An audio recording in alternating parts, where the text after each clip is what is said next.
Hello everyone, back again with another one of these complete collection videos where I have a favorite actor or movie or TV series where I have a complete collection as far as what I want for it, and that will be one of my favorite TV series of the late 90s into early 2000s, Charmed. I have always had a thing for witches. Growing up on Bewitched, it didn't matter if it was TV shows, movies, books, I've always had a thing for witches, always liked witches. So Charmed was right up my alley, and I'm also a big fan of romantic melodrama. I will get suckered into something that is very heavy in that category, and Charmed has that in abundance, in some seasons more than others. But overall, Charmed was just right up my alley from the start. It's a weird series though because it kind of has a couple different eras to it. It really is a very different show after a while, and I'll talk a little bit about that, but let's take a look at the collection.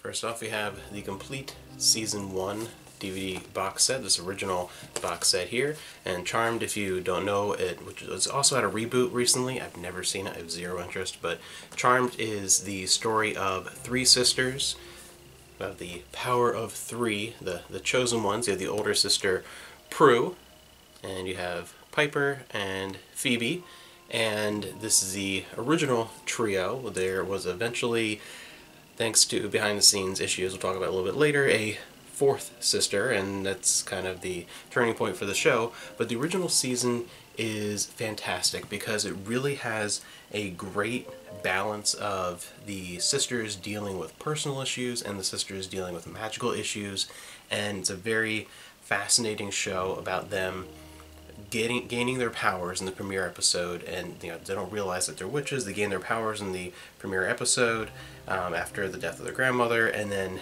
they start learning about the hidden aspects of their past with their mother and what really happened with their father who left them when they were young. There's just so much in this first season that you really feel like you're taking the journey with them. I think they did a smart choice in making it to where they have to grow and learn about their powers rather than starting off with them already being actively practicing witches. I think that would have been a little less interesting. So you see them learn as they go along, as you are learning and going along with their lives in that first season. And one that is a bit of a mixed reception, I feel like, from a lot of people, because it really hinges on whether or not you like one element or not, is the complete Season 2. And this is Season 2 box set, and this, some people put as one of their two favorite seasons, others put a little more in the middle. I've never seen it on the bottom because there are a couple seasons we'll get to that are pretty universally at the very bottom. But Season 2 continues in pretty much the same vein as Season 1. It's very similar in structure. If you liked Season 1, you're going to like Season 2.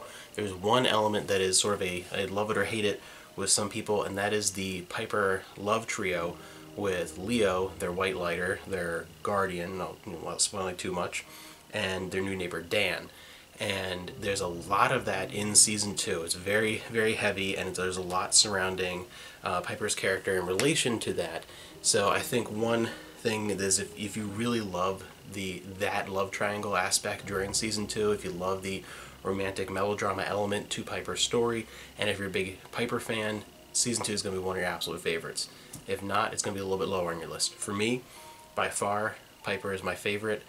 Phoebe is my second favorite for the first couple seasons, not after that. So with Piper being my favorite sister and enjoying that element, that this is actually my favorite season of the series, the one I rewatched over and over again. And it just has so many fascinating episodes too, because it starts off with a really strong note with witch trial and morality bites, and it just starts off on a really great storyline. And there are a lot of standout episodes for me in this as well. One I just rewatched a few nights ago is Chick Flick. And this last disc here, Chick Flick, is right towards the end of the season.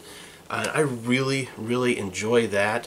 It's a very Phoebe-focused episode about a demon who enters her favorite old black and white horror movie and is able to start freeing creatures from the movies, and this boy she has a crush on from her favorite movie comes out, and it's such a great showcase for, if you've never seen the show before, if you watch it, it's a great showcase for what the first couple of seasons were like, where it's a really good balance between humor, some cheesiness, some genuine, interesting drama, and just a little bit more of the sense of dread in moments, but not in a not really in like a horror movie type vibe, but more in there's some existing tension enough to where it's enjoyable, not just funny. There are a lot of there's a great sense of humor throughout the first couple seasons, as well as those darker, more dramatic moments. It's a great balance, and I love season 2. Season 2 is definitely my favorite season of the show, which is why I have a second copy of that. I actually have a second copy of that season, because that's the one I'll rewatch over and over again. And then season 3 is kind of the end of the first phase of Charmed. Season 3 is very similar to season 1 and 2, a little bit darker in tone, a little bit more action heavy, I'd say, just a little bit, but definitely the last truly great season of Charmed. Season 3 is fantastic, and these first 3 seasons have a lot of meaning to me as well, not just because it's a show that I really enjoy, but they really stand out from the series. And there was also a point in time where right after high school I had moved to a different state and was living on my own, didn't know a whole lot of people, and didn't have cable TV while I was down there, and didn't have a whole lot that I took with me on say DVD or anything like that. I just pretty much just took my PlayStation 2, a handful of games, and a few small shelves of DVDs is all I took. So as far as TV shows that I had at the time, really all that I had was Xena, Hercules, and the first 3 seasons of Charmed. That's what I watched for over the course of 5 or 6 months. Those first time that I was down there, I would just watch those series on DVD all the time.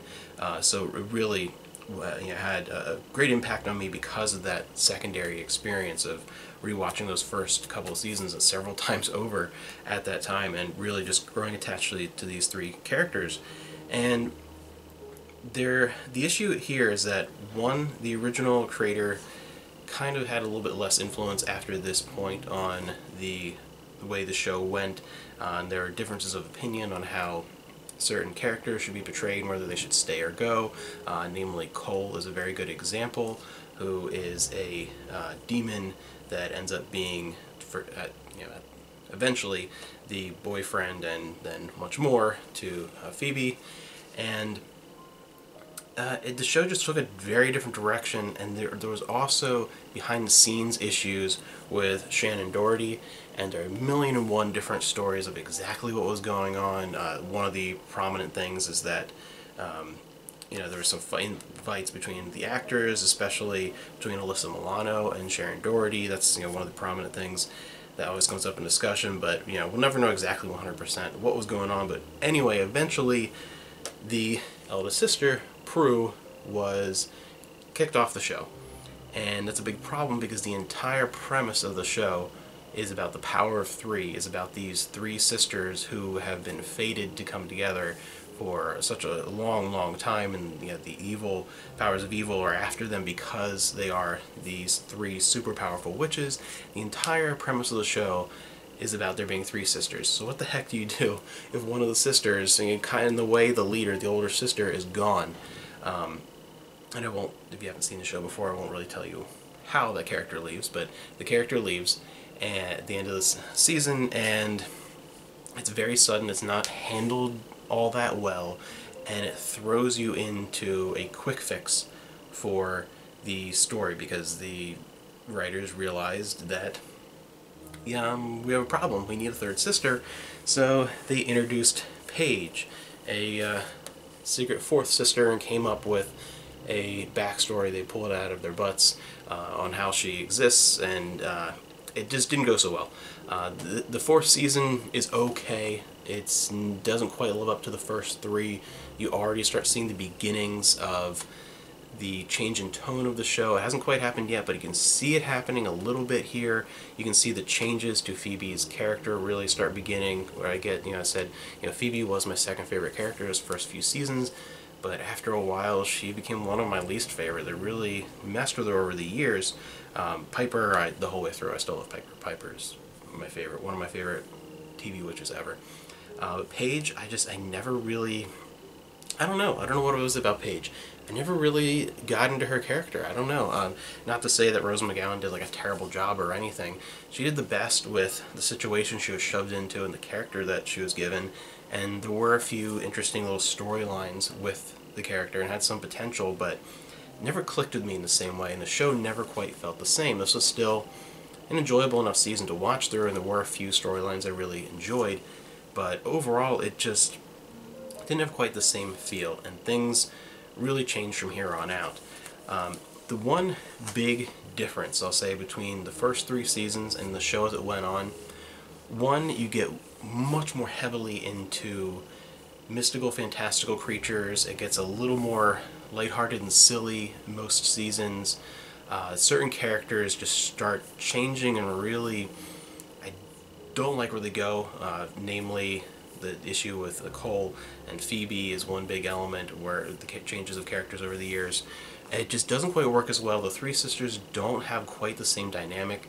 I don't really, Shannon Doherty is not a fantastic actress. I'm not a big fan of hers, whatever, but she worked fine as Prue, and it worked within the dynamic of the 3 sisters, those first 3 seasons, and you had more of a certain part of their lives was more prominent in the first 3 seasons, namely their lives.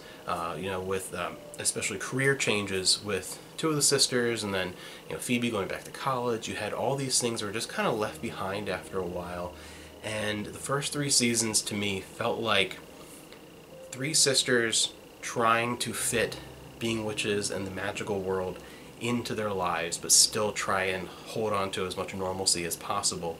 And then over time, it changed from that to being 3 witches who just happened to be sisters and trying to fit some normal life stuff into their witch lives. It really, I think, it really changed the perspective. It changed the focus of the show. It changed the way stories were driven, and didn't work quite as well. And throughout the rest of the series, with the exception of the last season, there were still the occasional really good episode, but it was far and few between. It never had quite the same quality as the first 3 seasons. And I have then the box set of seasons 5 to 8. There were 2 box sets released later. These are the older DVD sets, and then they released 2 box sets. One was seasons 1 to 4, and then one was seasons 5 to 8. And this is the 5 to 8 series box set, so it takes up less room on the shelf. I have them all here. I do want to go back and rewatch these. I haven't seen these since they originally aired.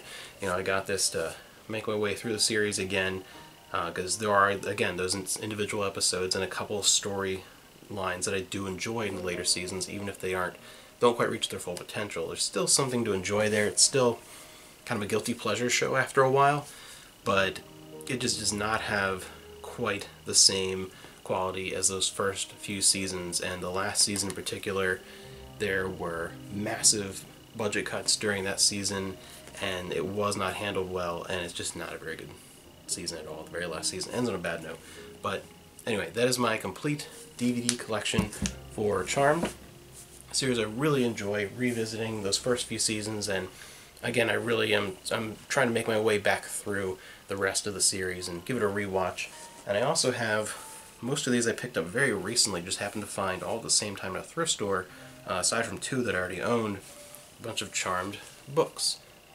Because many TV series of sci-fi and fantasy at this time would get tons of these books, some of them based off of episodes of the show, other ones are original stories. They always, vary wildly in quality, but they're fun. If it's a series that you enjoy, a franchise that you enjoy, it's fun to revisit those characters in a different way. Sometimes the novelizations of the episodes can add a little bit more to the story. Sometimes they're a little more direct, like just the episode in word form, but sometimes they add a little bit more and have a little more liberty. It's fun, and it's fun having some extra adventures and seeing if in any of these original ones, if it's something that actually is sometimes better than some of what the episodes were when you get to some of the later ones. But yeah, so that is my collection for Charmed. A great series. It's October now, so it's a great time to start revisiting any series about witches. Charmed is fantastic. Again, I've never seen an episode of the reboot series. It did not appeal to me. I don't really see the necessity to reboot. It's just not one of those series I think works well or really needs that, and every single thing I've heard about it is really bad. I have not heard anyone say they like the new Charmed, so I'm not even going to bother with that. So, but for me, this is Charmed.